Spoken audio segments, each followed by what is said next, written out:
নমস্কার বন্ধুরা, দেখুন পিঠেটা কতটা সুন্দর হয়েছে। আর দেখতে তো যতটা সুন্দর হয়েছে, খেতে ভীষণ মজার হয়েছিল। আমি সবসময় চেষ্টা করি নতুন নতুন ভিডিও তোমাদের সামনে শেয়ার করতে। আর কিভাবে বানিয়েছি দেখে নেওয়া যাক।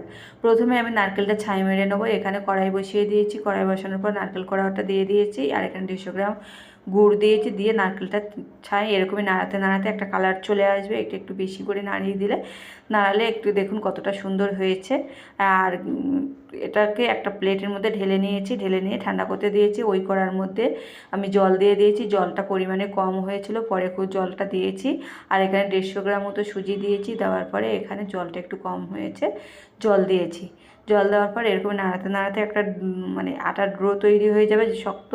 আর এখানে নাড়াতে নাড়াতে একটু পরিমাণ মতো লবণ দিয়ে দিয়েছি এর মধ্যে।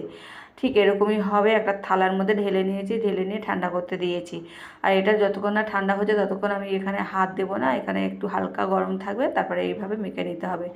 মেখে নেওয়ার পর দুটো লেচি কেটে নিয়েছি, কেটে নেওয়ার পর একটা লেচি সাইডে সরিয়ে রেখেছি, আর একটা আটা দিয়ে একটু করে বেলে নিয়েছি। ঠিক এরকমই বেলে নিয়েছি, খুব মোটা হবে না, খুব পাতলা হবে না। বেলে নেওয়ার পর ওপর থেকে নারকেলের ছাইগুলো এইভাবে মোটা করে বসিয়ে দিয়েছি। বসানোর পর এর উপরে তেল দিয়েছি। তিল দিয়েছি, দেখুন এখানে পরিমাণ মতন তিল দিয়েছি। তিল দেওয়ার পর এটাকে যেমন রোল করে সেইভাবে রোল করতে হবে। আর আমি এখানে মুড়িয়ে মুড়িয়ে এইভাবে রোল করে নিচ্ছি। দেখুন বন্ধুরা, এইভাবে মুড়িয়ে মুড়িয়ে চেপে চেপে রোল করে নিলে, আর এখানে দুই সাইড দিয়ে বেরিয়ে গেছিলো, ভিতরে ঢুকিয়ে দুই সাইডটা কেটে দিয়েছি। কেটে দেওয়ার পর এদিকে একটা কড়াই বসিয়ে দিয়েছি গ্যাসের উপর। কড়াইয়ের মধ্যে জল দিয়েছি, জল দিয়ে এখানে ভাপে বসিয়ে দিয়েছি। তার উপরে একটা ঝাঁঝরি দিয়েছি, দিয়ে এখানে ভাপে বসিয়ে দিয়েছি।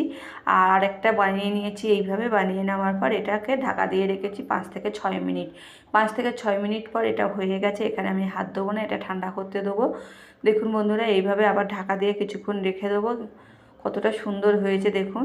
এটা কিছুক্ষণের জন্য ঢাকা দিয়ে রেখেছি, যতক্ষণ না ঠান্ডা হচ্ছে। ঠান্ডা হয়ে যাওয়ার পর দেখুন বন্ধুরা, কালারটা কতটা সুন্দর চলে এসছে।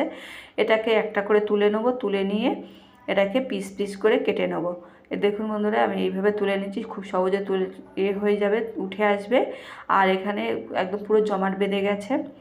এখানে একটা প্লেটে তুলে নিয়েছি, তুলে নেওয়ার পর এইভাবে চাকু ধরে পিস পিস করে কেটে নিলে আমার পিঠে রেডি। আর ডিজাইনটা কতটা সুন্দর হয়েছে দেখুন বন্ধুরা, এই কতটা সুন্দর হয়েছে। আর যেহেতু আমি নারকেল ছাইয়ের উপরে আমি তিল দিয়ে দিয়েছি, আর একটা ফ্লেভারটা খুব সুন্দর এসেছিলো, তিলের গন্ধ একটা, নারকেলের গন্ধ একটা, খুব সুন্দর ফ্লেভার এসেছিলো। পারলে এইভাবে বাড়িতে ট্রাই করো, কমেন্ট করতে ভুলো না কেমন হয়েছে। দেখুন বন্ধুরা, কতটা সুন্দর কালারফুল, খুব সুন্দর খেতে হয়েছিল।